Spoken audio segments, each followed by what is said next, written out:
పల్లెలకు మౌలిక వసతులు కల్పించలేదు అన్నారు. ఇంతకంటే ఇంకో జోక్ ఉంటుందా బైసా? నిన్ననే పంచాయతీరాజ్ శాఖ మంత్రి చెప్పిండ్రు ప్రతి ఊరికి ట్రాక్టర్ ఉంది, ట్యాంకర్ ఉంది అని అసెంబ్లీలో చెప్పిండ్రు. ఈ భారతదేశంలో గ్రామ గ్రామానికి ట్రాక్టరు, ట్యాంకరు, డంప్ యార్డు, వైకుంఠధామం ఉన్న ఒకే ఒక్క రాష్ట్రం ఈ దేశంలో తెలంగాణ రాష్ట్రం. మౌలిక వసతి అంటే ప్రజల కనీస అవసరాలు, ప్రతి ఇంటికి త్రాగునీరు, ప్రతి ఊరికి ట్రాక్టరు, ట్యాంకరు, చెత్త ఏరే విధానం, డంప్ యార్డు, వైకుంఠధామం, ఇవి కనీస సౌకర్యాలు. ఇట్లా మేము అన్ని గ్రామాలకు మేం చేస్తే, దేశంలో ఎక్కడ లేని విధంగా మేం చేస్తే, బడ్జెట్ ప్రసంగంలో గ్రామాలకు మౌలిక వసతులే కల్పించలేదు గత ప్రభుత్వం అని చెప్పి మా మీద నిరాధారమైన నిందలు వేస్తే ఇది ప్రభుత్వానికి న్యాయమా? ప్రజలు నవ్వుకోరా?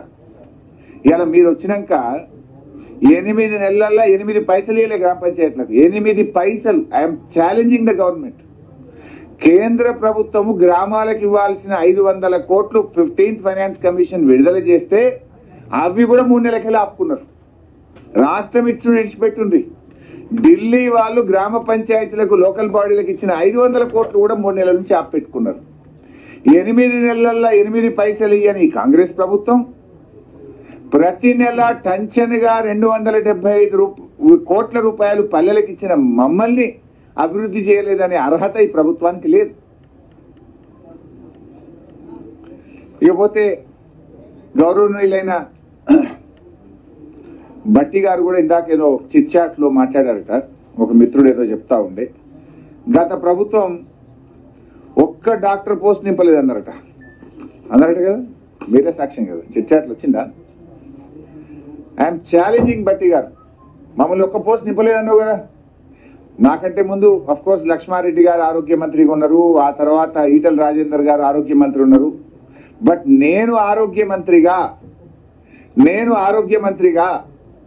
1061 అసిస్టెంట్ ప్రొఫెసర్ పోస్టులు నింపిన, 969 సివిల్ సర్జన్ డాక్టర్లను నింపిన, 1520 MLHP డాక్టర్లను నింపిన, 156 ఆయుష్ డాక్టర్లను నింపిన, మొత్తం 30,000 ఉద్యోగాలను ఒక వైద్య ఆరోగ్య శాఖలో నియామక ప్రక్రియకు నేను శ్రీకారం చుట్టి చేసిన. అయితే మీరు ఒక్క డాక్టర్ పోస్టు గత ప్రభుత్వం నింపలేదని భట్టి గారు మాట్లాడితే నేను ఏం చెప్పాలి? Will you stand by your word Bhatti గారు?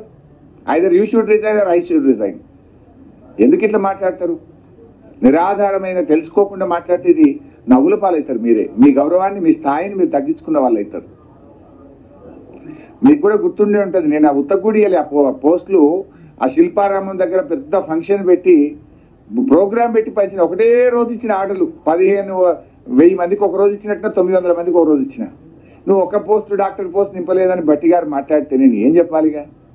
ఇక వైద్యం అట మేము వచ్చినాక నిర్లక్ష్యం, గత ప్రభుత్వంలో నిర్లక్ష్యం అయిందట, వీళ్ళు ఉద్ధరిస్తురట. ఏ దవాఖానకన్నా ఉస్మానియాకి పోతావా, గాంధీకి పోతావా, నీలోఫర్ పోతావా, నిమ్స్కి పోతావా, అది ఎవరు అడిగినా చెప్తారు పోయిన గవర్నమెంట్ మంచిగుందా, ఇప్పుడున్న గవర్నమెంట్ మంచిగుందా. మందులు బయటకు ఎవరు రాస్తారు? గత గవర్నమెంట్ ఉండగా అన్ని మందులు దొరుకుతుండే, ఇప్పుడు సగం బయటకు రాస్తుంది. అది ఇలా బడ్జెట్లో అయినా మాట్లాడితే అది నవ్వుకుంటున్నారు ప్రజలు.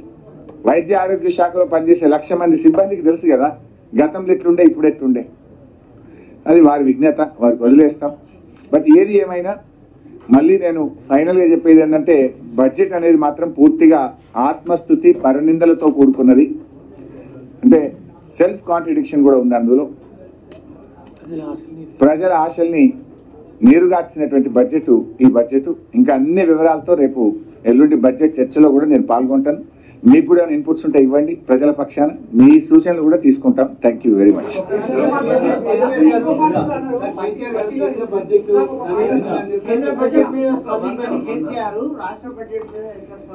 హరీష్ రావు, కేటీఆర్, వినుబాసు, KTR is working president of our party. Working president స్పందిస్తే పార్టీ స్పందించినట్టు కాదా? కేటీఆర్ ఎవరు? He's our working president. ప్రతి బడ్జెట్ మీద మాట్లాడతాం కదా, పార్టీ స్పందించిందా లేదా అని మాట్లాడతారు ఎవరన్నా. Right brother.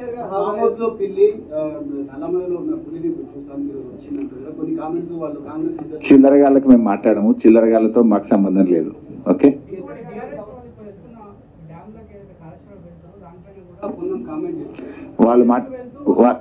వాళ్ళు బైసాబ్ వాళ్ళు మాట్లాడతారు, ఎందుకంటే నాది డైల్యూట్ అవుతుంది. ఆ పోయిన వాళ్ళు ఆడ మాట్లాడతారు ఎట్లా,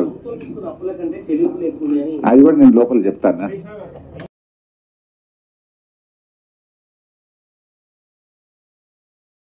శాసనసభలో రాష్ట్ర ప్రభుత్వం ప్రవేశపెట్టిన బడ్జెట్ ఎట్లా ఉందంటే, ఒక మాటలో చెప్పాలంటే ఆత్మస్తుతి పరనింద.